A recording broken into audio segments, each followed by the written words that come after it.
Ah, vai acontecer naturalmente. Tá transmitindo já, tá?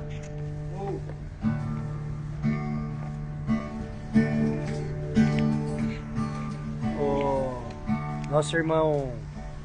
Alô? Você desligou aí? Alô? Alô? Alô? Alô? Alô? Alô? Alô? Ué? Alô? Alô? Alô? Alô? Ah, som. Alô? Ô, irmão, segurança. Vem orar pra gente começar aqui. Queremos uma oração forte. Aí tem que ser a sua.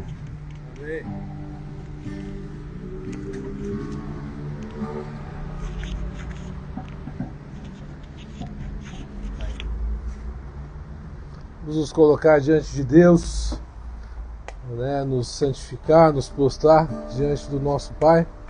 Estava em casa hoje, estava, né, pensando nesses momentos aqui, né, para que nós possamos ter o discernimento, a calma, né, a transparência de passar o nosso testemunho, né, o nosso conhecimento, sabedoria, inteligência que veio de Deus para esses irmãos aqui que precisam muito de Deus no nosso trabalho. Vamos orar então?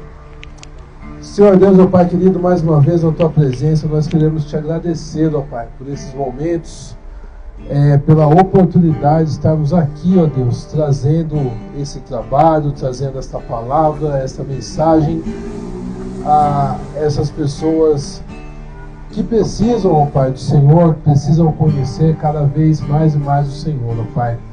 Pai querido, que o Senhor esteja abrindo as mentes, os corações, que o Senhor esteja falando no mais íntimo do nosso interior, ó Pai, dos nossos corações, para que nós possamos ser pessoas diferentes, sair daqui diferente da maneira a qual nós entramos, que nós possamos transparecer, ó Pai, a Tua pessoa, a Tua palavra, que o Senhor possa nos ajudar a testemunhar o que o Senhor faz, o que o Senhor vai fazer nas nossas vidas, ó Pai. Muito obrigado, ó Deus, que o Senhor esteja apressando os passos dos atrasados, que o Senhor esteja trazendo todos em segurança, para que nós possamos, ó Pai, Te louvar, Te cultuar, Te agradecer, ó Pai, por tudo, ó Pai, que o Senhor tem feito nas nossas vidas.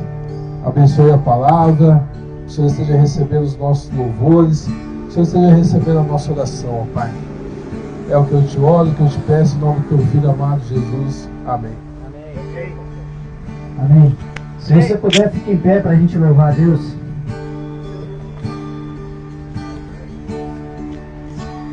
Ficou... Vem, essa é a hora da adoração.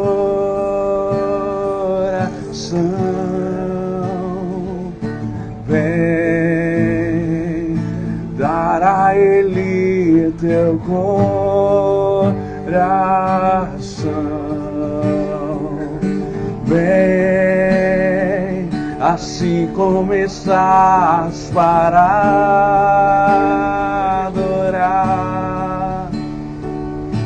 Vem, assim como estás diante do Pai. Vem,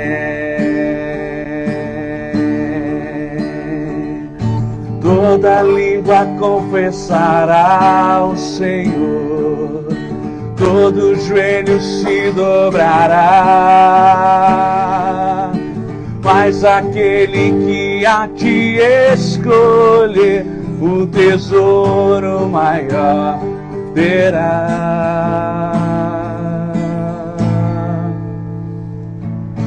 Vem, essa é a hora da adoração.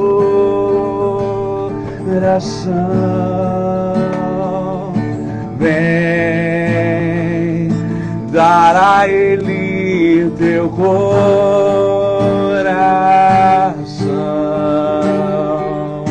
Vem, assim como estás para adorar. Vem, assim como estás diante do Pai. Vem,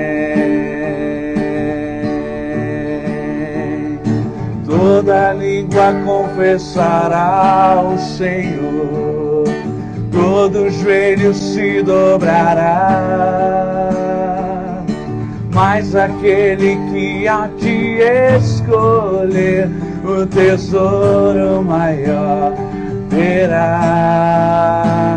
Toda língua confessará, toda língua confessará o Senhor, todo joelho se dobrará,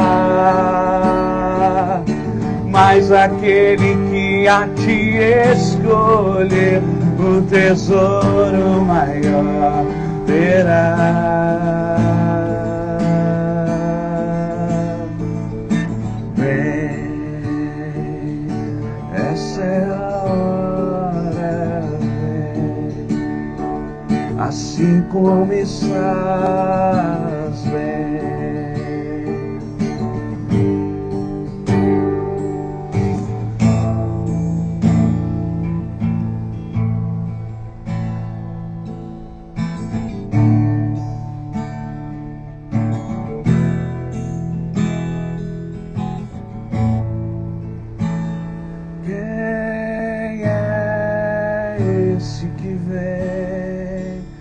Nos abraçando.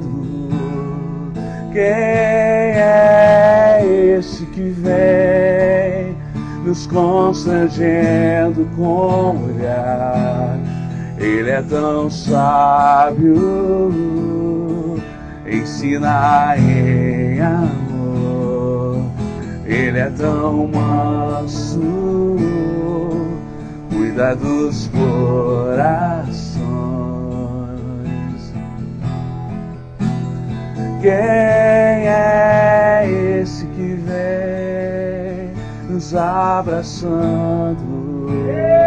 Quem é esse que vem nos constrangendo com o olhar? Ele é tão sábio, ensina em amor. Ele é tão manso, cuida dos corações.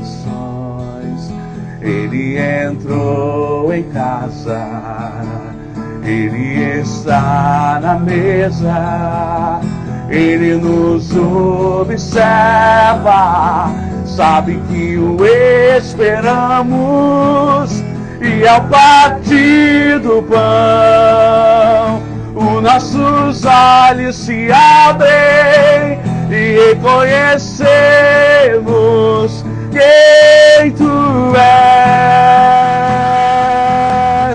Ao som da tua voz, os nossos corações queimam de amor, queimam de amor. E ao partir do pão, os nossos olhos se abrem e reconhecemos quem tu és.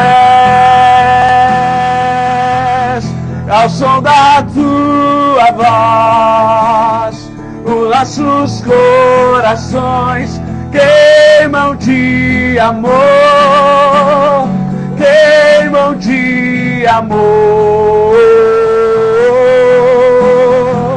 Nós arrumamos a casa, perfumamos ela toda, já a mesa, tome o lugar de honra. Nós arrumamos a casa, perfumamos ela toda, nos preparamos a mesa, tome o lugar de honra. Oh, oh,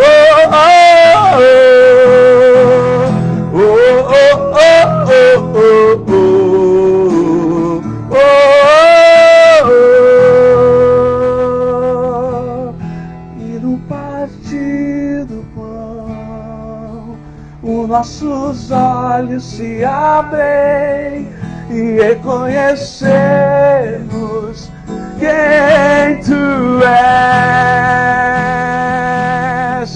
Ao som da Tua voz, os nossos corações queimam de amor, queimam de amor. E no partir do pão, os nossos olhos se abrem e reconhecemos quem Tu és.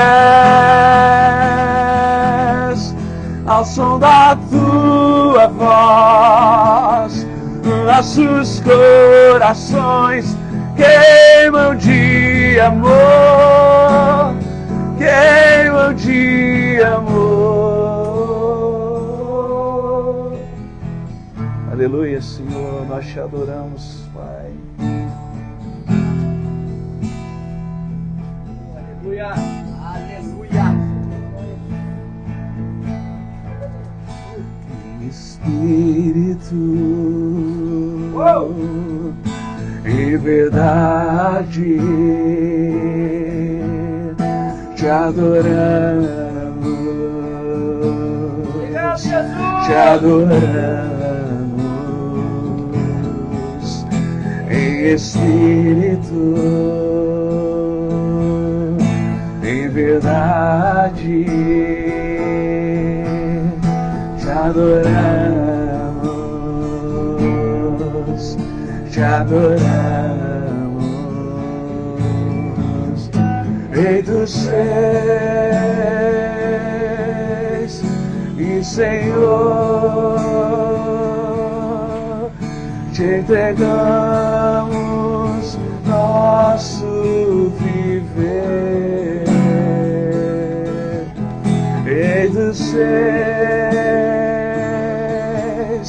e Senhor, Te entregamos nosso viver pra Te adorar, ó Rei dos Reis. Foi que eu nasci, ó Rei Jesus. Meu prazer é Te louvar, meu prazer é estar nos átrios do Senhor. Meu prazer é viver na casa de Deus, onde flui o amor, pra Te adorar, ó Rei dos Reis. Foi que eu nasci, ó Rei Jesus.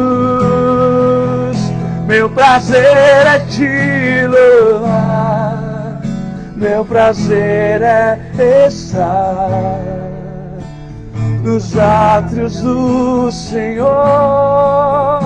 Meu prazer é viver na casa de Deus, onde flui o amor,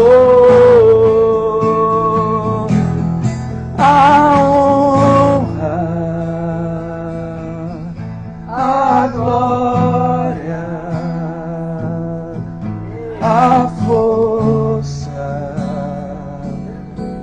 e o poder ao Rei Jesus, e o louvor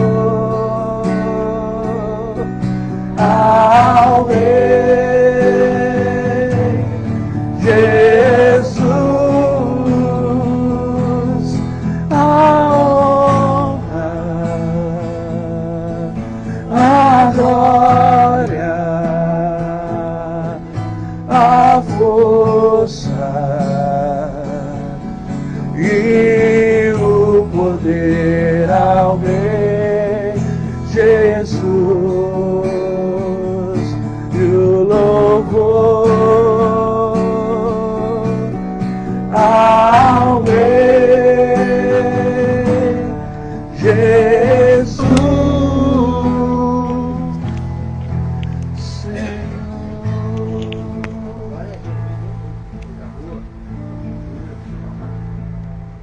Aleluia. Aleluia.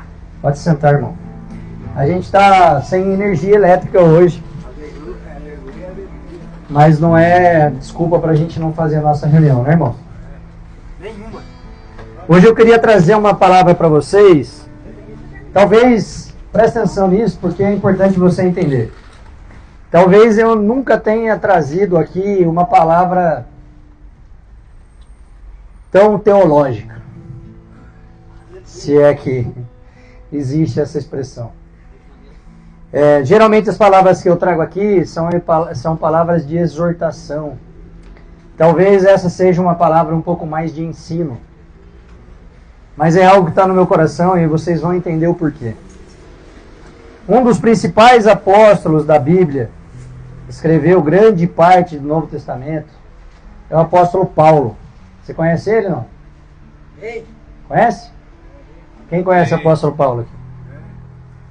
O apóstolo Paulo tinha uma relação, e eu queria falar um pouco nesse caminho hoje, de discipulado com Timóteo. E eu gosto muito dessas duas cartas que Paulo escreveu para Timóteo, e eu vou falar um pouco em cima delas hoje. Mas eu queria abordar não do ponto de vista de exortação, não do ponto de vista de chamar a sua atenção em relação a um tipo de conduta ou comportamento, mas sobre o aspecto do discipulado. Porque a gente vem aqui já há mais de 1 ano e meio, todas as segundas-feiras, e a gente nunca deixou falhar uma segunda-feira sequer. Amém. Tendo 3 ou 30 pessoas. Amém. Nós estamos aqui todas as segundas-feiras. Energia e sem energia. Com energia, sem energia, com chuva, sem chuva. E a grande questão é que nesse processo nós estamos cumprindo um dos ensinamentos do apóstolo Paulo a Timóteo. Porque o apóstolo Paulo tinha na figura de Jesus Cristo a parte central daquilo que ele pregava. E o que a gente vem pregar aqui todas as segundas-feiras é Jesus no centro. Vocês não veem a gente vir aqui para dar palavras de ânimo e prometer coisas que a Bíblia não promete. Isso é um compromisso que nós temos diante da direção que Deus nos deu, de pregar o Evangelho de Cristo. E o Evangelho de Cristo, ele é focado em algumas coisas, em pelo menos 4 coisas principais: na fé, no amor, na santificação e na evangelização. E as cartas de Paulo a Timóteo, elas vão nessa direção. Ele enfatiza muito nessas cartas que é necessário para uma vida cristã um compromisso total com as coisas de Deus. E a capacidade que o próprio Espírito Santo nos dá, e eu falo muito sobre isso aqui, de viver a palavra de Deus em todas as áreas da nossa vida. Então esse evangelho que Paulo, nessas cartas, trazia para Timóteo, era alertando ele que precisava centralizar o Evangelho em Cristo, nessas 4 coisas principais. Eu vou repetir: na fé, no amor, na santificação e na evangelização. Essas 2 cartas que Paulo escreveu a Timóteo são uma espécie de manual de treinamento.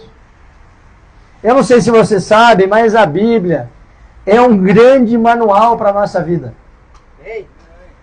Se nós nos alimentarmos da palavra de Deus, aonde ele aborda temas como falsos ensinamentos, como liderar uma igreja e como manter uma vida exemplar, nós não temos chance de erro. Esse é o caminho dessas cartas. E quem foi Timóteo? Para você entender. Timóteo foi um discípulo de Paulo, como eu já falei, considerado na Bíblia o primeiro bispo cristão da igreja de Éfeso. Ele era um grande evangelista da chamada igreja primitiva. E Paulo tinha em Timóteo alguém que ele enviava para fazer alerta às igrejas. E essas cartas foram escritas, na grande maioria delas, com Paulo ainda preso. Então Paulo, um homem de Deus, alguém que foi eleito por Deus para propagar a sua palavra, estava sofrendo as consequências do evangelho que ele pregava. Olha, irmãos, que loucura que é isso. Alguém que representava a Deus através da pregação do evangelho sofria as consequências de ser fiel à palavra. Então ele era penalizado por pessoas, autoridades da época, porque ele pregava o evangelho genuíno. Olha o que diz em 1 Coríntios 4,17. Eu vou ler até o 20. Se você tiver como acompanhar, acompanhe aí. Por esta causa vos mandei, Timóteo, que é meu filho amado e fiel no Senhor, o qual vos lembrará os meus caminhos em Cristo. Aqui tem uma importância muito grande, irmãos, porque Paulo não pregava só com as suas palavras. Paulo pregava com o seu comportamento e atitude. Esse já é um grande ensinamento para nós.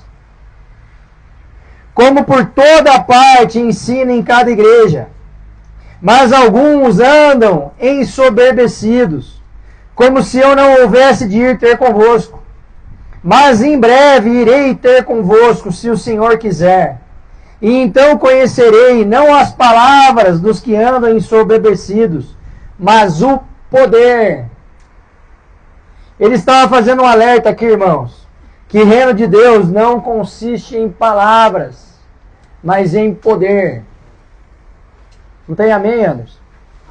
Amém. O reino de Deus não consiste em palavras, mas em poder. A confiança de Paulo em Timóteo era tão grande que ele o enviava frequentemente como autoridade em igrejas, como a de Corinto e como a de Éfeso, que já falamos. A igreja de Corinto naquela época era marcada por muitas divisões e rivalidades. E essas disputas estavam ameaçando a unidade da igreja. Será que a gente consegue nessa passagem, irmãos, encontrar alguma semelhança do que acontece nos dias atuais? Eu não sei vocês, mas eu tenho uma impressão assim, que cada vez mais a obra de Deus está se desviando de Jesus e está se centralizando em homens. Hoje, os pseudo-homens de Deus, muito entre aspas, estão mais preocupados com as placas das suas igrejas do que propriamente com a palavra de Deus. Nós estamos vendo igrejas, denominações, placas, crescerem de forma absurda, porque não estão pregando o Evangelho de Cristo. E isso não tem a ver com o reino de Deus, isso tem a ver com o império dos homens.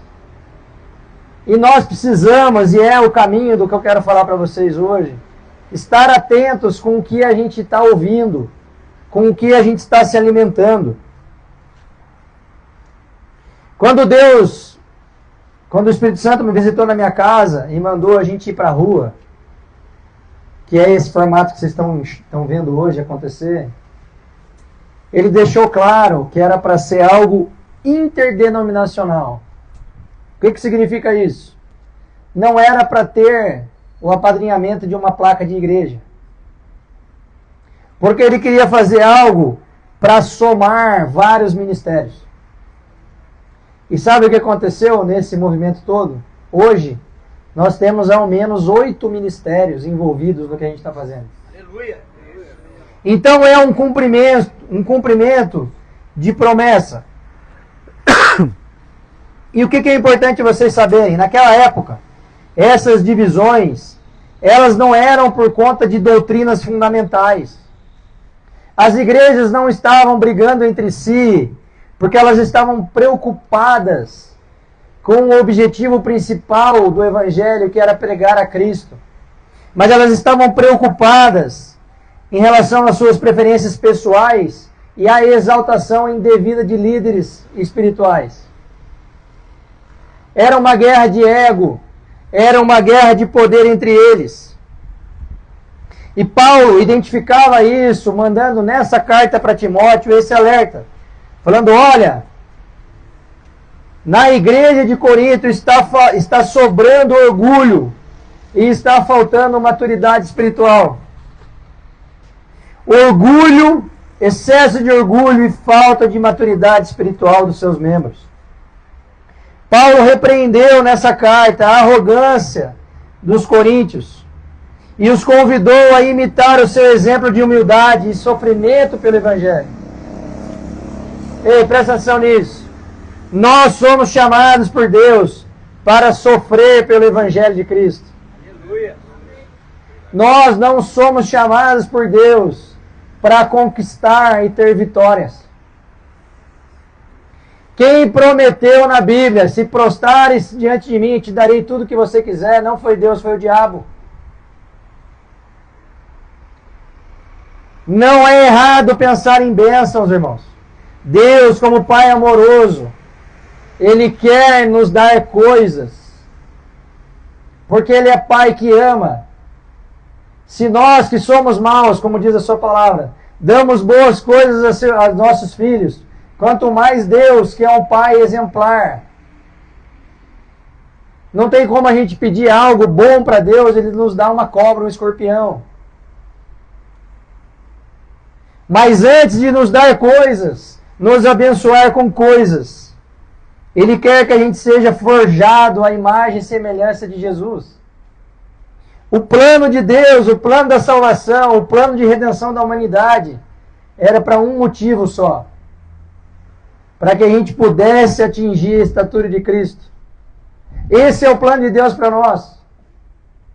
E se nós, na visão do Pai, formos nos perder, se Ele nos der coisas, sabe o que vai acontecer? Você arrisca, Tiago? Ele não vai nos dar. Você está entendendo isso? Por isso que nós precisamos guardar o nosso coração, irmãos. E aí você está ouvindo isso e alguns de vocês participam de alguma igreja por aí e podem estar pensando assim, mas a minha igreja é a mais fiel ao Evangelho. Aliás, somos os mais sérios. Inclusive, temos mais membros que a maioria das igrejas da cidade. Irmãos, tem muita igreja que pensa assim. Tem igreja que está celebrando que ela já tem um objetivo de quantidade de membros. Isso não é evangelho, irmãos. Isso tem a ver com o objetivo dos homens, é império humano. Jesus não pregava nos templos. Jesus pregava onde, Anderson? No meio do povo. Jesus mudava o seu caminho para ir lá conversar com uma mulher à beira do poço. Esse é o ensinamento de Jesus para nós. Então nós temos que tomar cuidado. Sabe, irmãos, eu entendo que é legítimo do homem de Deus, sério, ter objetivos em relação à obra que Deus lhe confiou. Não tem problema em relação a isso. Nós temos no nosso coração a vontade de expandir esse projeto de segunda para muitas praças na cidade. Já estamos em 3. Nós queremos expandir, não queremos, Tiago? Não queremos, Anderson? Nós queremos. Até porque é uma forma de dar oportunidade para outros irmãos liderarem a pregação nesses locais e se desenvolverem para isso. E isso é reino, é multiplicação. Mas o nosso coração não pode estar em quantidade. A gente monta um lugar e, mas só tem 30 pessoas, só tem 15 pessoas, só tem 10 pessoas. Ei, presta atenção. Se tiver uma pessoa já é válido. E aí está o erro da maioria das instituições. O Evangelho é sobre se unir em Cristo. A mensagem deve ser sobre o reino de Deus e não sobre placa de igreja. Então o que Deus colocou no meu coração para trazer para vocês é para que a gente se alerte, a gente fique em alerta constante. sobre a necessidade de andarmos em unidade e amor e usar os dons espirituais que Deus nos dá para edificação mútua entre nós e não para a gente se achar melhor que o outro. Todas as vezes que eu venho trazer exemplo para vocês, eu digo, olha, não existe diferença nenhuma entre vocês e nós. É ou não é? Quem já ouviu falar isso aqui? E é a pura verdade. A única questão, talvez, é que nós tenhamos entendido a verdade de Cristo e vocês ainda não. Mas nós estamos aqui para que isso seja possível. Porque a fé vem pelo ouvir, e ouvir o quê? Hein, Tiago? A fé vem pelo ouvir e ouvir a palavra de Deus. Então nós estamos aqui como mensageiro da palavra de Deus. Agora, se você participa de alguma entidade religiosa, onde existe esse cenário de cobiça por número, por expansão desenfreada, para ter quantidade de pessoas, e esse egoísmo em torno de projetos pessoais, saia dali. Se o principal objetivo da sua igreja é número de pessoas, fuja dali. O aumento, a prosperidade em termos de número de pessoas alcançadas, esse crescimento tem que ser algo que parta de Deus e não dos homens. Porque senão nós não estamos construindo para o reino, mas nós estamos construindo a nossa própria Torre de Babel. E isso é um problema enorme. Porque aí a gente sai da fidelidade do Evangelho e começa a prometer coisas, segundo a Bíblia, que a Bíblia não prometeu. Por isso que existem muitas empresas cheias, muitas igrejas cheias, que se comportam como verdadeiras empresas. São igrejas cheias, mas de pessoas vazias do Evangelho. Pessoas que frequentam, pessoas que contribuem financeiramente, porque estão esperando o retorno de 10 para 1, de 100 para 1. Ah, mas a Bíblia diz, mas não é uma relação de troca. Deus não é uma conta bancária que você deposita para ter juros. Não é assim que funciona o reino de Deus. E aí Paulo continua leitando Timóteo, em 1 Timóteo 6,3, eu vou ler até o 5. Se alguém ensina alguma outra doutrina, e se não se conforma com as sãs palavras do nosso Senhor Jesus Cristo, e com a doutrina que é segundo a piedade. Olha o que ele está dizendo aqui. A doutrina de Cristo é a doutrina da piedade. Não é a da prosperidade. Versículo 4. É soberbo e nada sabe, mas delira acerca de questões e contendas de palavras, das quais nascem invejas, contendas, blasfêmias, ruins suspeitas. Irmãos, quantos homens de Deus caem liderando ministérios porque são seduzidos pelo dinheiro? É disso que está falando aqui. Versículo 5. Perversas contendas de homens corruptos de entendimento e privados da verdade, cuidando que ganho seja piedade. Aparta-te dos tais. Olha o que Paulo está dizendo para Timóteo. Se você identificar essas características na igreja, fuja dali. Sabe, irmãos, essa guerra por igrejas cada vez maiores, por arrecadação financeira ou por fama na internet, está fazendo com que muitos homens de Deus se desviem da sã doutrina. Quando Jesus e João Batista antes de Jesus, vieram pregar sobre o Evangelho de Cristo, qual que era o ponto central? Arrependa-se, arrependa-se. Se falava muito sobre arrependimento de pecados, porque é só o arrependimento de pecado que pode me dar acesso à salvação. Eu me arrependo do meu pecado, declaro Jesus como Senhor da minha vida e tenho acesso à vida eterna. Esse é o Evangelho de Cristo. Hoje as pessoas estão sendo atraídas para Deus pela motivação errada. Venha para Jesus e seus problemas acabaram.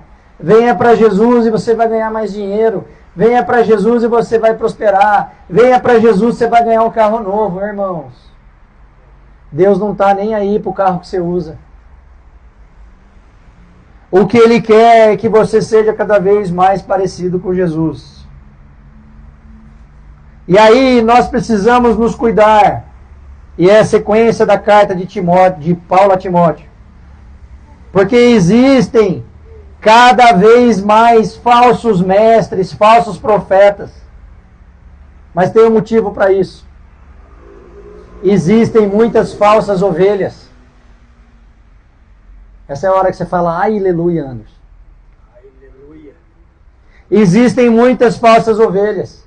Porque se eu estou indo ouvir a palavra de Deus com a intenção errada, eu não sou ovelha de Cristo. Eu sou só um lobo disfarçado. Nós precisamos sondar o nosso coração. E aí é a pergunta para nós. Qual é o evangelho que temos buscado, irmãos? O dos nossos anseios pessoais e egoístas, como aleitado por Paulo? Ou o de Cristo? Porque o evangelho de Cristo não é sobre mim, é sobre Ele. O Evangelho de Cristo não é sobre conquista, é sobre renúncia. O Evangelho de Cristo, em primeiro lugar, é negar a mim mesmo. Esse é o primeiro passo do cristão que está buscando salvação, irmãos. Eu nego a mim mesmo, em amor de Cristo. Porque se eu estou buscando a Cristo por desejos egoístas, eu não estou tratando Ele como meu Salvador. Eu estou tratando Ele como um gênio da lâmpada, que vai me atender 3 desejos. E isso é muito infantil. Por isso que o exemplo é infantil também. 1 Timóteo 6,11 em diante. Aí ele alerta como que tem que ser a caminhada de Timóteo. Mas tu, ó homem de Deus, foge destas coisas e segue a justiça, a piedade, a fé, o amor, a paciência e a mansidão. Milita a boa milícia da fé. Toma posse da vida eterna, para a qual também foste chamado, tendo já feito boa confissão diante de muitas testemunhas. Mando-te diante de Deus, que todas as coisas vivifica, e de Cristo, que diante de Pôncio Pilatos deu o testemunho de boa confissão, que guardes este mandamento sem mácula e repreensão. Mácula é o mesmo que sujeira. Até a aparição de nosso Senhor Jesus Cristo. Aleluia. Essa é a instrução de Paulo para Timóteo, que serve para nós, irmãos. Que guardemos o mandamento sem mácula, sem mácula e repreensão. Até quando? Até a aparição do nosso Senhor Jesus Cristo. Ou porque nós vamos nos encontrar com Ele, ou porque Ele vem se encontrar conosco. Você está preparado para ir embora amanhã, irmão? Essa é a pergunta que nós temos que responder para nós mesmos. E se eu não acordar amanhã, eu estou preparado para me encontrar com Cristo? Eu tenho convicção na minha salvação. Eu sei que eu estou vinculado a Jesus pelo motivo correto.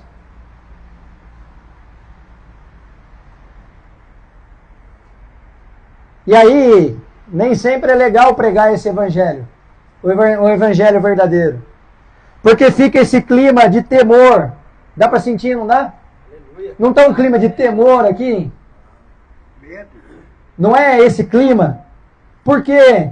Porque o evangelho de Cristo, irmãos, quando pregado, ele não tem que nos deixar triste com quem está pregando. Ele tem que nos deixar triste com a gente mesmo. A gente tem que ouvir e não colocar a culpa no pregador. Tem que falar assim, putz, esse cara tem razão. Eu preciso mudar isso na minha vida. Aleluia. E aí ele dá uma orientação para Timóteo, para advertir alguns sobre exatamente isso que eu estou dizendo. 1 Timóteo 1, 3 a 5, presta atenção.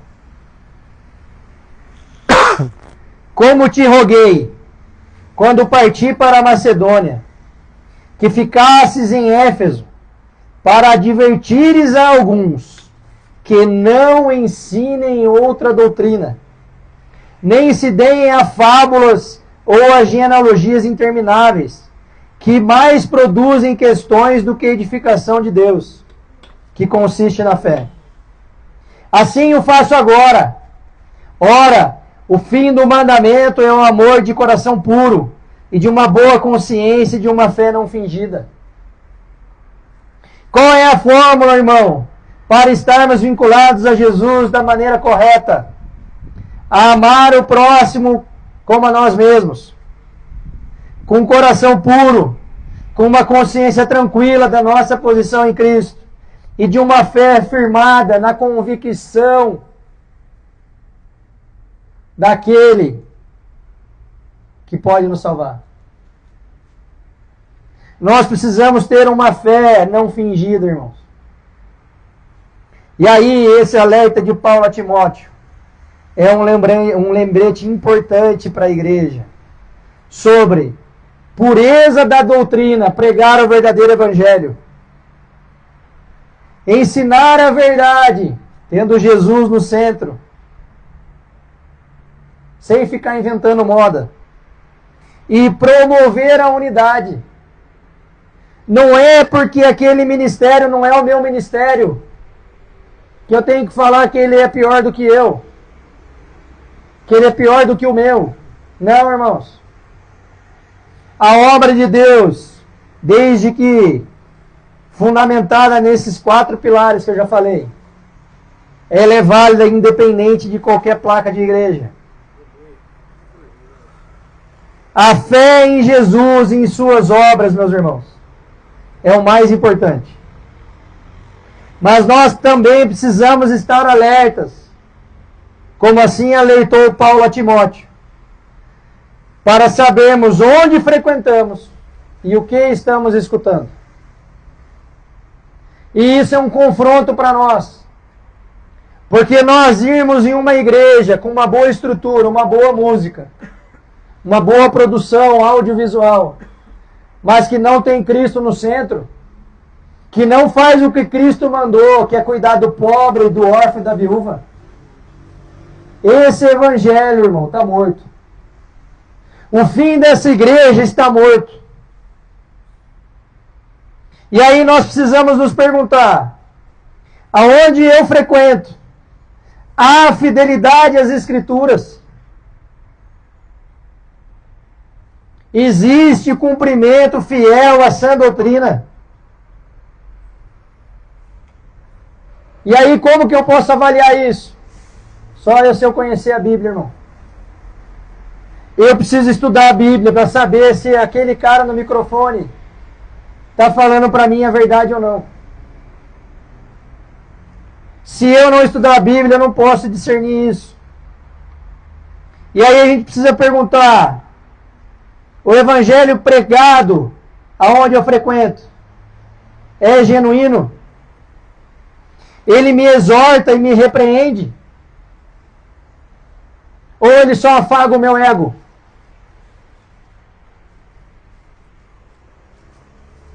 Ei, irmão, vocês estão entendendo isso? A pregação fiel do evangelho verdadeiro é um antídoto para as falsas doutrinas. Nós precisamos ter exposição e repreensão ao erro. Nem Jesus e nem os seus apóstolos se furtaram de confrontar publicamente os erros dos falsos mestres. Foi inclusive por isso que Jesus foi crucificado. Porque ele ia no templo e ele confrontava aquela pregação do evangelho que não estava centrado no Messias. E nós precisamos também pedir ao Espírito Santo discernimento espiritual Porque é o Espírito Santo que concede aos cristãos o discernimento necessário para identificar os enganos. É só pelo Espírito Santo. É pelo Espírito Santo que nós não somos levados por qualquer vento de doutrina. Irmãos, vamos confessar uma coisa aqui. É ótimo você ir numa igreja, assistir um culto que só fala da parte boa do Evangelho. Deus te ama. É verdade ou é mentira? É verdade, não é? Mas quem ama corrige. Hein, irmãos? Sim ou não? Você ama seu filho? Você não corrige ele? E por que tem igreja que não prega sobre a correção de Deus? Ela só fica na parte que Deus te ama. Que Deus nos ama, nós estamos cansados de saber. Mas e que Deus nos corrige? E que Deus permite a gente quebrar a cara de vez em quando? E que Deus permite a gente perder a segurança nas coisas que nós temos, para a gente aprender a depender só dele? Por que ninguém fala disso? Por que ninguém conta que os principais personagens da Bíblia foram sacrificados, decapitados, arrancaram a cabeça do apóstolo Paulo? Será que ele não era filho de Deus? Pedro, crucificado de cabeça para baixo. Por que as igrejas não pregam mais isso, irmãos? Por que as igrejas não falam da necessidade que a gente tem de ir para a cruz de Cristo e deixar Deus no trono do nosso coração? Por que as igrejas não pregam sobre renúncia? Por que as igrejas não pregam sobre arrependimento? Por que a maioria das igrejas só falam sobre graça, graça, graça? Hein, irmãos? Porque elas querem manter as cadeiras cheias. Sabe qual é o problema? Cadeiras cheias de pessoas vazias. É um evangelho que não confronta. É um evangelho que não constrói. É um evangelho que não constrói. Não para em pé, irmãos. O Evangelho de Cristo é cruz, sangue derramado, perdão de pecados, novo nascimento e, consequência disso tudo, boas obras. Esse é o resumo do Evangelho de Cristo, o verdadeiro Evangelho de Cristo. Vou repetir. Cruz, sangue derramado, perdão de pecados, novo nascimento e, como consequência, boas obras. Se você entender só isso, você já entendeu o Evangelho de Cristo. E não sou eu que estou dizendo, é a Bíblia. Mateus 7,16 em diante, presta atenção. Por seus frutos os conhecereis. Porventura colhem-se uvas dos espinheiros, ou figos dos abrolhos. Assim, toda árvore boa produz bons frutos, e toda árvore má produz frutos maus. Não pode a árvore boa dar maus frutos, nem a árvore má dar frutos bons. Toda árvore que não dá bom fruto, corta-se e lança-se no fogo. Portanto, pelos seus frutos os conhecereis. Irmãos, o verdadeiro crente é conhecido por seus frutos. Nem todo o que me diz, nem todo o que me diz, Senhor, Senhor, entrará no reino dos céus, mas aquele que faz a vontade de meu Pai que está nos céus. Irmãos, vocês estão entendendo isso? Você faz a vontade de Deus? Muitos me dirão naquele dia, Senhor, Senhor, não profetizamos nós em teu nome, e em teu nome não expulsamos demônios, e em teu nome não fizemos muitas maravilhas. E então lhes direi abertamente, nunca vos conheci. Apartai-vos de mim, vós que praticais a iniquidade. O que é ser iníquo, irmãos? Praticar maldade é uma boa definição. Mas iniquidade tem tudo a ver com aquilo que é bom e não tem Cristo. Eu vou repetir. Tudo aquilo que é bom, mas não tem Cristo, é iniquidade. Tudo que nós fazemos para benefício próprio, que não tem Cristo, é iniquidade. E aí eu quero encerrar, porque eu acho que eu bati demais, né, Anderson? Tá bom. A pergunta para encerrar é a seguinte: nós temos dado bons frutos? A partir da revelação de Cristo Jesus, por ouvir a sua palavra pregada, tem gerado em nós bons frutos? Ou temos insistido em praticar iniquidades? Irmãos, nós estamos aqui há mais de 1 ano e meio pregando a palavra de Deus. Isso tem gerado na sua vida mudança de comportamento e atitude. Você tem criado uma nova consciência em Cristo. Você pode dar bom testemunho dos frutos que estão sendo gerados através da sua vida. Ou você tem insistido em ser alguém iníquo, em praticar iniquidade. Porque eu posso garantir para vocês, irmãos, pelo que diz as Escrituras, cumprimento das profecias, Jesus está voltando. Jesus está voltando, irmão. Eu vou repetir. Jesus está voltando. E eu não sei você, eu estou inteiro arrepiado aqui. Isso não é brincadeira, irmão. Está na hora de nós nos posicionarmos de acordo com aquilo que a Bíblia nos ensina. Nós precisamos buscar ser semelhante a Cristo. E para isso, nós precisamos avaliar onde frequentamos e o que temos ouvido. Porque se você está numa boa igreja, mas que não tem Cristo no centro, que vira as costas para o pobre, para a viúva, para o mais necessitado, você não está numa igreja, você só está num clube. E clube não traz salvação para ninguém, irmãos. Amém, irmãos? Amém. Dura a palavra? É a palavra de Deus, irmãos.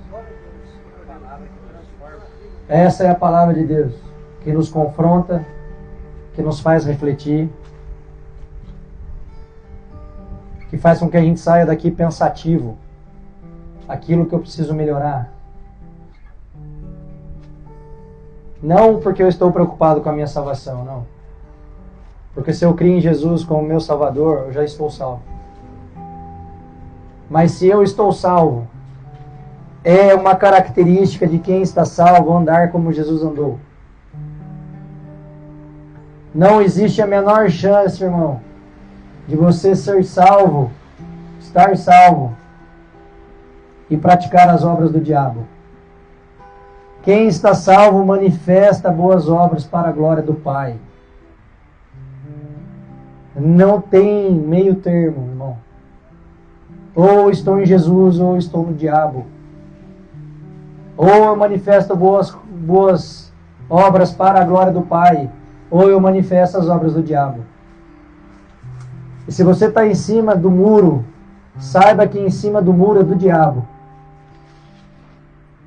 Amém, irmãos? Amém. Nós estamos dispostos a andar de forma diferente. Se você não está andando de forma diferente, sente que você precisa tomar esse passo, vem aqui na frente que a gente quer orar com você. Meu irmão.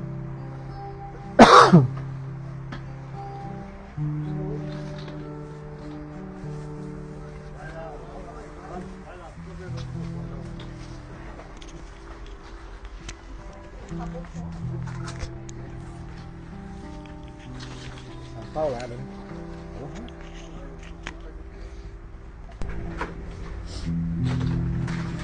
Amém? Senhor Jesus, o Senhor que fez maravilhas na vida de nós, na minha vida, que me transformou através da sua palavra, Senhor. Que o Senhor venha, Senhor, sobre esse local. Que o Senhor venha, Senhor, trazendo conforto, trazendo para essas pessoas, Senhor, aquilo que eles estão buscando. Não os bens materiais, mas sim a salvação da alma, a salvação do seu espírito, Senhor. Porque aquele que busca o Senhor é encontrado. Que o Senhor venha sobre esse local, Senhor, trazendo a sua misericórdia. Que o Senhor venha, Senhor, derramando, Senhor, sobre cada um aqui, o seu santo sangue, Senhor. Venha curando cada ferida, cada machucado que foi feito em cada um aqui. Que o Senhor venha, Senhor, sobre essas pessoas, Senhor, que estão aqui buscando a sua misericórdia, Senhor. Que a sua misericórdia alcance cada um que está aqui. Que o coração de cada um aqui saia contrito hoje, Senhor, quebrantado pela palavra que foi proferida. Como o nosso pastor Temer falou, não que venha aqui ficar magoado com a pregação.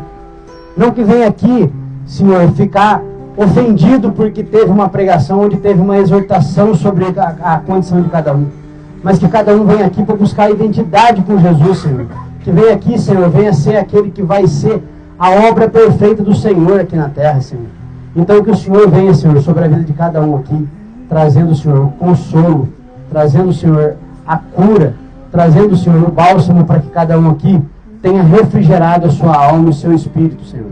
É o que eu te peço em nome de Jesus. Amém. Amém.